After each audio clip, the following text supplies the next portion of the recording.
Hi, I'm Sean. And I'm Dale, and we're going to be working with container views. Exactly. So right now, let's just look up container views in the object library. And here we go. Container view defines a region of a view controller that can include a child view controller. So occasionally, sometimes in your design, you might have an instance where you want another view controller essentially embedded in your current view controller, and you want that logic to be separated out. There is this view that can hold a view controller and take that ability from your current view controller and pass it along. So let's go to our main storyboard. We already have our view controller up. Let's drag and drop a container view out onto the view controller. And notice immediately we get this. This is another view controller that already came with a container view, and this is essentially embedded in that container view. And oftentimes the container view is not going to take up the full view of the view controller, right? Because I mean, you're right. Talking about taking some subset of your display area and having it being managed by a separate view controller. So could we take that container? Well, we're going to have to set auto layout constraints anyhow. So I'm thinking, let's set it so that it has some space on the left-hand side for us to actually gain access to the original UI view controller in view. All right. So let's set some pinning. Let's pin it to the top and bottom and right-hand side. Okay. So go to Editor, Pin, Leading. Nope. Control Z to undo that constraint. Editor, Pin, Trailing. Editor, Pin, Top, and Editor, Pin, Bottom. Then I'm going to add a constraint for the width. Let's just do Control-click from the container view to the view. I'm going to say equal widths, and then I'm going to do something with that constraint. So I'm going to select the equal widths constraint, and then I'm going to select a multiplier of 0.5. So that'll do half of the view. So now we have our first view, and I'm going to set the first view to choose a color, Dale. Let's do the light blue. This light blue? No, the one in the middle. Ah. And then I'm going to set this view controller to that green. Looks good. So now when I build and run this, we'll notice that we have blue and green on one view, or so it appears. But in all reality, it's two separate view controllers with two separate UI views. Rotate it, everything. So let's add a button to each one, and let's show the functionality of it. So let's go to buttons. And I'm going to drag and drop that out and put that in the middle of our first UI view. And notice how it doesn't like to center it because it's not the actual center of the UI view.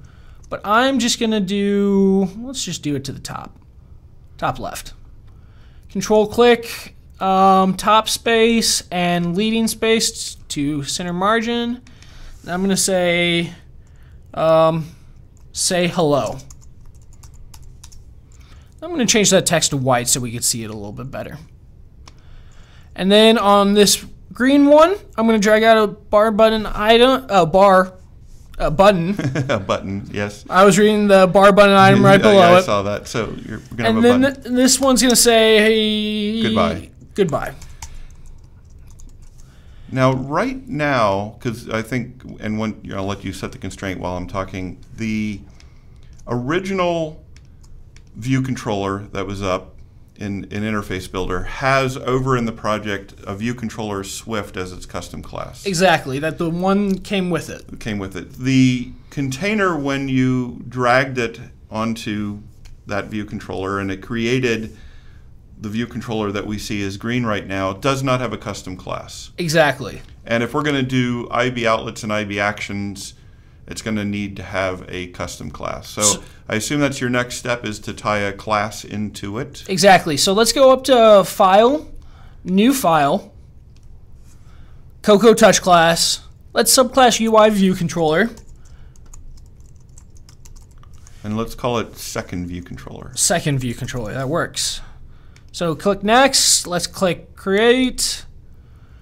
And then let's set the custom class of this view controller to Second View Controller. So I'm going to bring up the Assistant Editor, and we're going to create IB actions for our buttons, essentially. So notice this is the first view controller, just view controller, the one that came default. I'm going to Control-click from Say Hello. And then let's call this, say hello.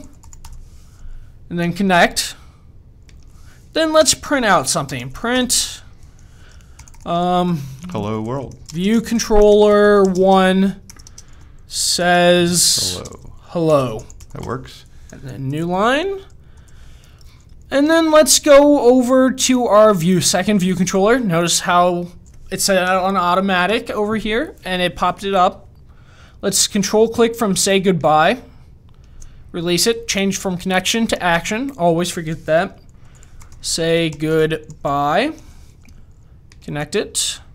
Let's print this off again. Print. View controller 2 says goodbye. /n. Oh, /n. And let's build and run this right now. So notice how we have say hello in the top left corner. We have say goodbye in the middle of our second view controller. Click say hello. View controller 1 says hello. Say goodbye. View controller 2 says goodbye. So no, it breaks up the functionality. Instead of having two IB actions, one view controller, you have them separated. This could do a lot more. This could hold a table view controller. This could hold a UI view controller with a table view in it. It could do any number of things. But in those instances, you might need to actually have access to the embedded view controller from your first view controller. Now I'm noticing if you get rid of the simulator there, we have our kind of standard arrow and circle icon that would indicate a segue. Exactly. And we're not segueing in the sense that we're going from one view controller to the next. Is this an internal segue? This is an embed segue. An embed segue. So if we select this and go over the attributes inspector, we notice storyboard embed segue. And it does exactly that. It embeds this view controller, the green view controller, inside this first view controller. So let's give this segue an identifier though so we can access it in code. Let's call this embed. So we just called that segue embed, and in the first view controller, just like in any other situation where we segue over, we could access that segue through prepare for segue, where we pass in our segue and our sender.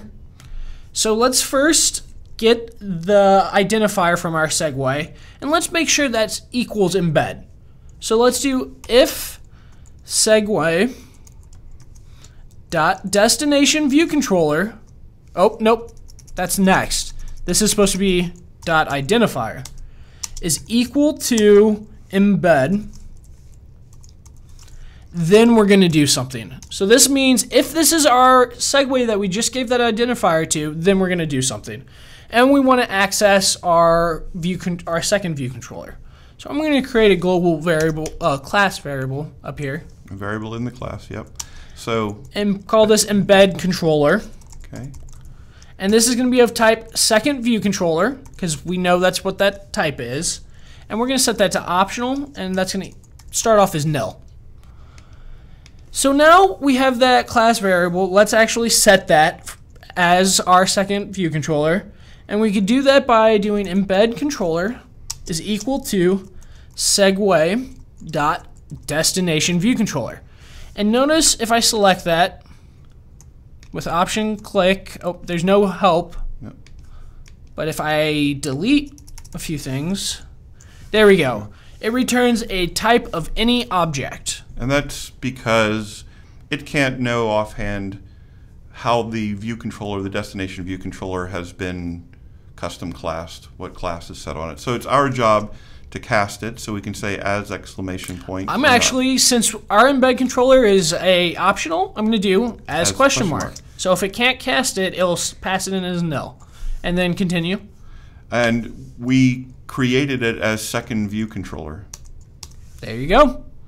So and if it's not appropriately typed, then we wouldn't have access to the IB outlets or IB actions or the elements of that class. So that could be, for example, typed as a UI view controller, but then it would be just a plain Jane UI view controller, not the one that we created, which is second view controller. Right. And you could do this method to initialize some variables in that view controller. This actually gets called before the views will appear. So the user is not going to see any of the initialization. So in other words, we wouldn't want to use that to directly set a UI element. We'd want to set some data in the view controller and let it manipulate its UI elements. Exactly. So now, when in fact, what was your plan command? I was thinking maybe we could throw a label in and have a variable and set the variable here and then have it in view.did_load set the label for us. All right. So in our second view controller, I'm going to create a variable called label text. It's going to be of type and string optional, and it's going to equal nil. In our view.did_load, we're going to do our logic for it, but first we need to add an actual label to our second view controller. So I'm going to delete that, and let's look for label. Drag that out. I'm going to control click from say goodbye. We're going to do vertical spacing and center X. And let's create an IB outlet for that label. And then this is going to be label. I think maybe you drove onto something accidentally. Probably have that bad habit. There you go. There we go. So if label text actually has text, we're going to do something. Okay. So if let text equals label text,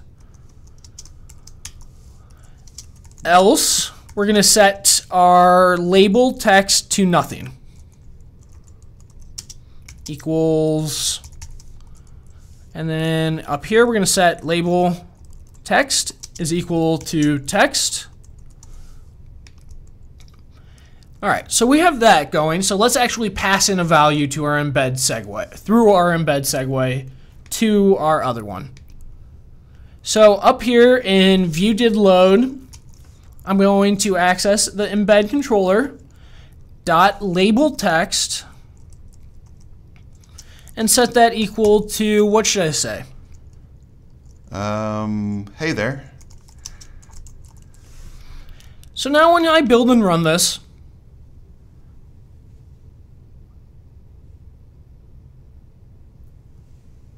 so let's take a look at the code a little closer. First off, we know that the prepare for segue occurs before the view.did_load. Let's check. So I'm going to add a breakpoint right here. Okay. And let's see what gets called first. And we could tell that by checking if the embed segue actually exists down here. And it does. So let's go to the controller and look at label text. And there's label text. And we said, now the interesting thing is, just to be aware, that we had left the label say the word label in it. So clearly the if let text equals label text isn't happening. Well, it is happening because it was blank. So we're hitting this if let. Well, it's blank, meaning it hasn't been set though, it's nil. No, because in our main storyboard, you're right, yeah, our label text is equal to nil. So here's what I'm wondering. Did the view.did_load in the second view controller get called before this, like after the segue, but before that got set? So for example, let's go back to your view controller and move that line of text down into the if segue identifier equals embed. And so at this point, we have the controller. It has not segued yet. Right. So it'll get set before any possible view.did_load could occur. Yep, let's try it. And there we go. So sequence of events matters, and sometimes this can be tricky. When does the prepare for segue occur? When does the view.did_load on the second view controller occur? When does the view.did_load on the first view controller occur? And if you try to do these things out of order, your logic may or may not work for you. So what we have happening now is in the prepare for segue, we are getting the second view controller, and there we are setting the label text so that it is ready for when the second view controller's view.did_load runs, and it has the opportunity then to find that value and then set the text of the label. So we only have one container view in our view controller. Should we check out another one? Sure. So I'm going to exit out of the simulator. Let's go back to our storyboard. And I'm going to change this constraint right here. Can we put it up in the corner? Yeah, let's delete the bottom spacing. So this one. And then I'm going to set a height constraint on this equal to our view and do kind of the same thing we did with the width. So equal widths, we already did that, equal heights. There we go. I'm going to select that constraint. And then I'm going to have a constant multiplier of 0.5. Oh, you have to do 0.5. My bad. Well, that works. So we'll have one now in the upper right-hand corner, and you're going to do another one now in the lower right-hand corner. Exactly. So I'm going to drag this out. Notice this time it doesn't want to take up the full view. That's fine. And notice how we get a size corresponding to our container view. So watch what happens when I drag this out long ways. Very tiny. That view reflects what the container will show. So I'm going to drag this up here. Let's add it to about there. Let's control it out. And let's add a constraint to the trailing super view. So we're touching that. Let's add a constraint to the bottom super view. Let's add a vertical spacing between the two. And let's set a width constraint. And then let's make sure that all our constraints are having no delta. And we do have one delta. Let's set that to 0. Notice how now we have two view controllers that are the same size. And it'll reflect it in when we run it. Now, the only one I'm not sure of at the moment is the width constraint. Tell me what width constraint you set and how it determines the width. So that you have I hard-coded the width constraint. You hard-coded the width, didn't you? Yep. So let's you want it to have equal width to the container. Yep. So control click from the second container to the first container. Select equal widths. There we go. Because we wouldn't have had any dynamicism then. If we would rotate or make things bigger and smaller, it wouldn't have tracked. I'd also like to do one more thing before you move on, just to illustrate the point. When you dragged the container view in, as you did, it automatically created this view controller. I would like you, on that, and you can get rid of that one, to take the view controller on that one you created and delete it. Okay.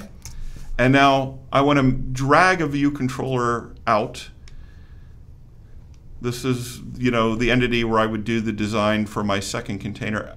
And I want to have you show me how I link the container to the view controller. Okay, and that's actually... Because in all reality, maybe the view controller I want is a table view controller. Right. And I would end up having to delete it to replace it, so I need to know how to replace it. Exactly. So before we do that, let's actually set the color, and let's put an IB action and set the code, and then let's tie it together. Okay. Like we already have an existing view controller, and we need to put it into a container. So let's go to our attributes inspector. Let's change our background color. What color do you think this time? Well, we did blue, we did green. Let's do something pink, red in the top there. This salmon? That'll work. So we just added our background color. Let's add a button to the middle. Control click, center horizontally, center vertically. What should this say? Stay where you are. Say stay. Say stay. Then we're going to need to create a custom class to control this view controller. So let's go to File, File, New File. And we named our second one second. Let's make this third view controller. Third view controller. Let's create. Let's go back to the storyboard and set the custom class of that to our new view controller, or third. And let's bring up the assistant editor. Make an IB action for it by going to connection, action. Let's say stay. And let's connect that. Do a print again. And this should say view controller 3 says stay there. And then \n. And let's go back to our storyboard. Now we have a fully functioning view controller that can stand alone as its own view controller, but I want to embed this in another view controller. And before we even do that, let's do something else that's pretty cool. Okay. I want to test it. Okay. All by itself because I build it to run. And so let's move the arrow so it becomes the starting view controller. Okay, so there's two different ways to do that. We can either click is initial view controller, or if this was the initial view controller, we can actually click and drag this arrow. This arrow indicates the first view controller. So I just released that on the third view controller. Now when I build and run this, build succeeded. There we go. We have our working view controller. I'm going to click say stay. View controller 3 says stay there. And now we know it works. We were able to test it independent of the rest of our app. Now let's stick it in the container so it becomes part of the app. I'm going to drag and drop this arrow back to the first one. And so it was called an embed segue. So it just acts like another segue. So what we're going to do is we're going to control click from our container view to our third view controller. And we have these segue options: show detail, present modally, pop over, and this is the one we want, embed. We are going to embed this third view controller in our container view. So I'm going to click that. And notice how the size updates to reflect the size of our container view. And so now when I build and run this with our initial view controller be set to the first one, there we go. So we could say hello, we can say goodbye, and we could say stay there, all in one view appearing to the user. And let's do a rotate right just to see that the way we built this, the user interface continues to function and resize properly. And again, we have what we're seeing in front of us are 3 separate view controllers operating with 3 separate views to build our user interface.